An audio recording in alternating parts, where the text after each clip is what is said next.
दोस्तों, आज की कहानी है जेठानी जी हमारा घर बहू की कमाई से नहीं चलता है। दोस्तों, कहानी शुरू करने से पहले अगर आपने हमारे चैनल को सब्सक्राइब नहीं किया है तो सब्सक्राइब कर लीजिए ताकि आपके पास पहुंचे हर नया वीडियो। क्या उस स्कूल में इसका नाम लिखाने की सोच रही हैं? पता है उसकी फीस कितनी है? कुछ तो सोच समझकर बोला कर बहू। ताई जी व्यंग्य से हंसती हुई बोली, बिना तेरी बहू बिना कुछ भी कह देती हैं। अरे आदमी को औकात में रहकर बात करनी चाहिए ना ताई जी, इसमें औकात की बात कहाँ से आ गई? हर माँ बाप अपने बच्चों के लिए अपनी औकात से बढ़कर ही करना चाहता है, तो मैंने इसमें कौन सा गलत सोच लिया? अब तुम पढ़ी लिखी लड़कियों के कौन मुँह लगे? वैसे बड़े बूढ़े कह गए हैं, जितनी चादर हो उतने ही पैर पसारो।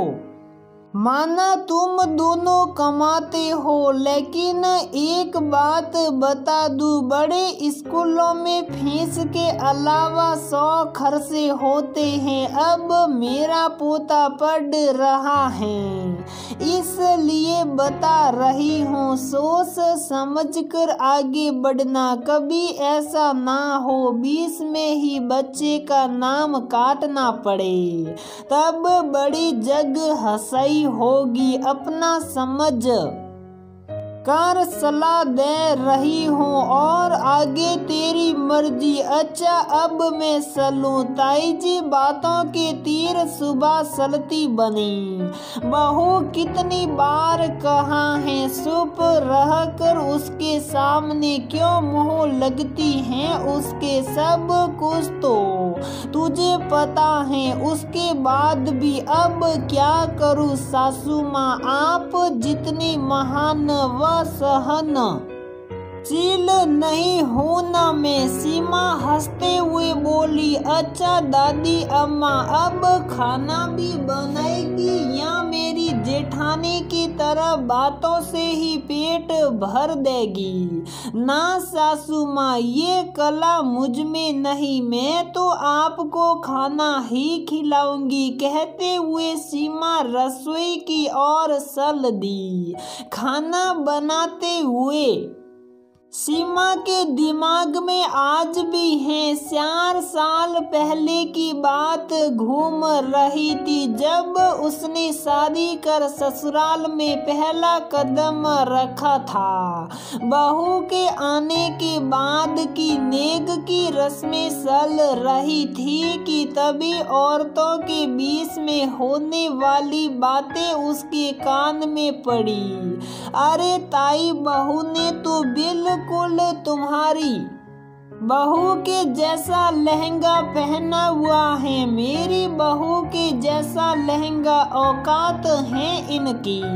अरे उसकी नकल है ये, तू भी ना हमसे इनका मुकाबला करने चली है। ताई दबी आवाज में गुस्सा करते हुए बोली।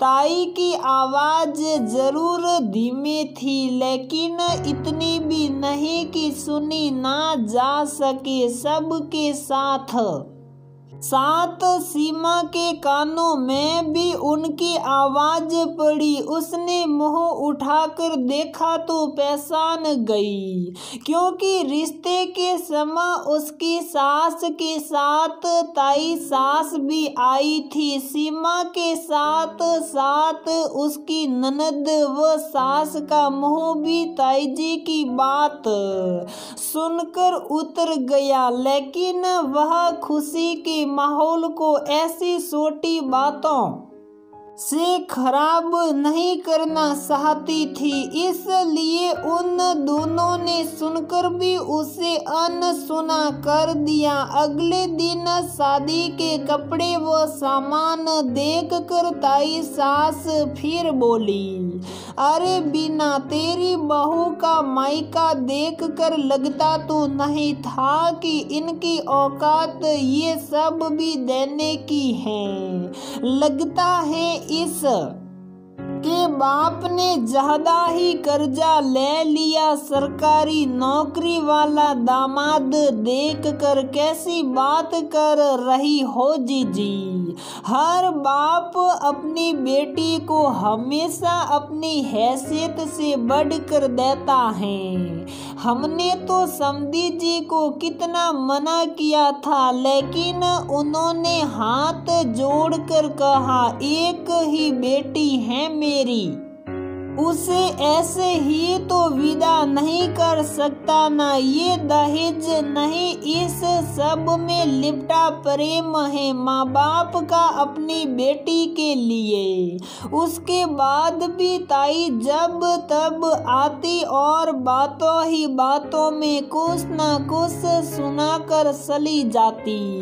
सीमा ने अपने पति से जब इस बारे में बात की तो वह बोला, अरे ताई की तो आदत है अपने को बड़ा और दूसरों को छोटा समझने की। हम तो बचपन से ही देखते आए हैं, लेकिन मम्मी पापा की तरह हम भी एक कान से सुनते दूसरे से निकाल देते हैं। उनके मुंह लग क्यों अपनी एनर्जी वेस्ट करना। वह तो कभी सुधरने से रही। उसके पति बात को हंसी में टालते हुए बोले, तो क्या ताई जी से हर समय यूं ही अपनी बेइज्जती करवाना अच्छा लगता है?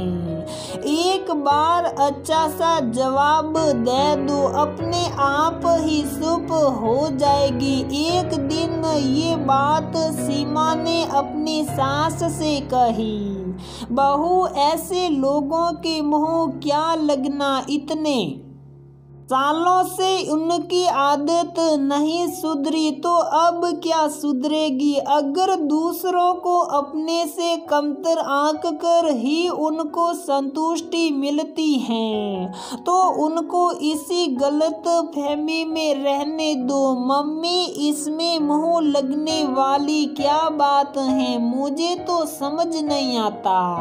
आप लोग ताई जी से इतना दबते क्यों हो? वो तो मुंह में आता है सुनाकर चली जाती हैं। बहू दबते नहीं, बस लिहाज करते हैं, और मैंने तो अपने तजुर्बे से यही सीखा है। आदमी को बातों से नहीं बल्कि अपने काम से दूसरे की बातों का जवाब देना चाहिए। तेरी तरह शुरू में मुझे भी बहुत बुरा लगता था, लेकिन पैसों के कारण इन सब का परिवार पर इतना रुआब था कि मैं और तेरे ससुर क्या कोई भी रिश्तेदार व अड़ोसी पड़ोसी सहकर भी कुछ नहीं कह पाते थे।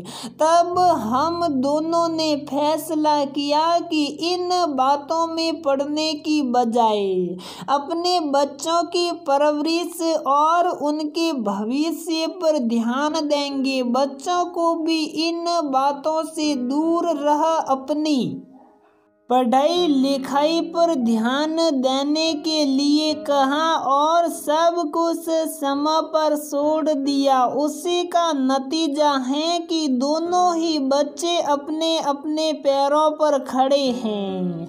अगर बहू में भी उस समय इन झगड़ों में पड़ जाती तो शायद इनका भविष्य ना संवार पाती।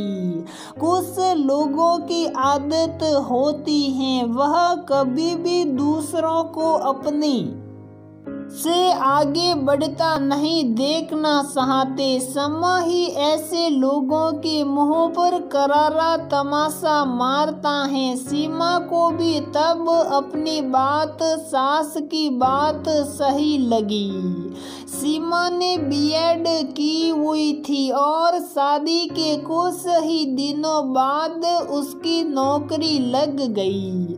जब ये बात ताई जी को पता चली तब भी वह खिसियाते हुए बोली, नौकरी तो मेरी बहू की भी लग रही थी, लेकिन हमने मना कर दिया। हमें बहू की कमाई की जरूरत नहीं है। उस दिन सीमा की सास पहली बार अपनी जेठानी को जवाब देती हुई बोली, जीजी यह बात कमाई की नहीं, बहू की इच्छा व आत्म सम्मान की भी है। अगर पति पत्नी मिलकर गृहस्थी की गाड़ी खींचे तो इसमें बुराई क्या है।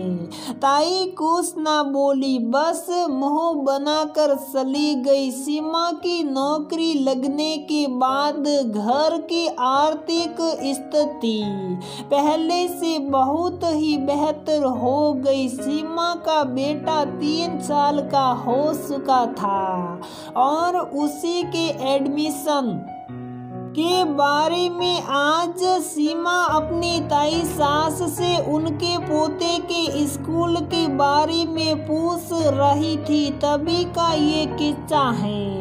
सीमा ने अपने बेटे का एडमिशन उसी स्कूल में करवाया। पहले दिन सीमा व उसकी सास जब अपने बेटे को स्कूल बस के लिए छोड़ने आए तो सीमा की ताई सास भी अपने पोते को लेकर वहीं खड़ी थी। सीमा के बेटे को उसी स्कूल यूनिफॉर्म में देख उनका मुंह बन गया।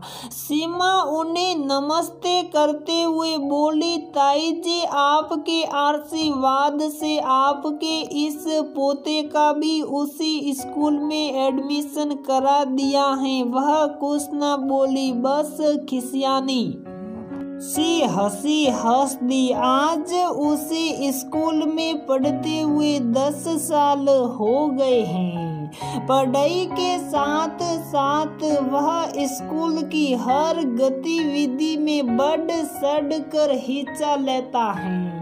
ताई जी को अपने पोते से सीमा के बेटे के बारे में पता चलता रहता है।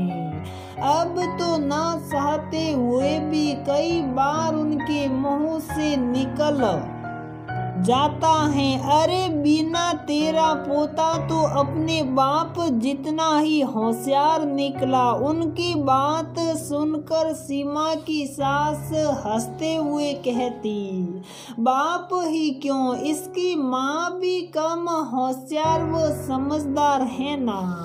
जब माँ बाप इतने लायक हैं तो बेटा क्यों ना होगा। ठीक कह रही हैं तू ताई, ठंडी सांस भरते हुए कहती। वैसे भी उनके दूसरों को औकात दिखाने के दिन अब लद गए थे। उनकी उम्र की औरतें ही उनकी बात चुपचाप सुन लेती थी। आजकल की बहुओं में इतनी सहनशीलता नहीं थी कि वह बिना मतलब किसी की 2 बातें सुने। इसलिए बुढ़ापे में अपनी इज्जत बचाने के लिए ताई जी ने अपनी बेकाबू जुबान पर लगाम कसना ही बेहतर समझ लिया था। दोस्तों, हमारे समाज में ऐसे लोग अक्सर देखने को मिलते हैं जो दूसरों को हमेशा ही अपने से कमतर समझते हैं और दूसरों आगे बढ़ना देखना तो उन्हें गवारा ही नहीं। क्या आप सीमा की सांस की तरह इस बात से सहमत हैं कि कामचे ऐसे लोगों को जवाब दो, या आज की पीढ़ी की तरह की कोई एक सुनाए तो दो सुनाकर ऐसे लोगों को उनकी औकात दिखा दो। तो दोस्तों, हमारी ये कहानी यहीं पर समाप्त होती है। अगर आपको हमारी ये कहानी पसंद आती है तो प्लीज वीडियो को लाइक करें, शेयर करें और हमारे चैनल को सब्सक्राइब जरूर करें।